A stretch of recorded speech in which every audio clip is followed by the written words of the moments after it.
কাপড় ব্যবহার করা হচ্ছে। এখানে এটা কাপড় না ব্যবহার মানে কিসের ব্যবহার করতে হবে এটা? মানে এটা সেট, এখানে একটা শেড ব্যবহার করতে হবে। হ্যাঁ, তাহলে কি না আমাদের জামা কাপড়টা বৃষ্টিতে ভিজবে না। আবার যখন এই সেন্সার থেকে জলটা শুকিয়ে যাবে তখন আবার এটা খুলে যাবে, খুলে গেলে আবার নিচে নিচে খুলে যাবে? হ্যাঁ, তখন আবার এই জামা জলটা কাপড় সরানো হবে না? জলটা হাত থেকে উঠে আবার সরাবে। মানে এখন দেখানোর জন্য। হ্যাঁ, এখন সাধারণত দেখা যাচ্ছে কি না সবাই শেড লাগিয়ে দিচ্ছে, যেটা খুব ব্যয়বহুল।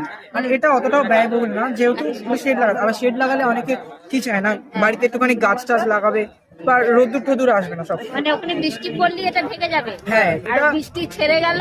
ওগুলো যখন বৃষ্টি ছেড়ে গেলে আবার এটা খুলে তখন যাবে। আবার খুলে যাবে। আবার পুনরায় এটা শোকাবে। মানে আমার মোটরটা যতটা লোড নিতে পারবে সেই বুঝে আমার এটা লাগাতে হবে। মোটরটা আর মোটরটা বেশি পাওয়ার হলে, এইটা কম পাওয়ারের হলে তাহলে আমার জিনিসটা জ্বলে যাবে। ওর জন্য মানে দুটো ব্যালেন্স করে লাগাতে হবে। চার্জ শেষ হয়ে গেছে, চার্জটা শেষ হয়ে গেছে।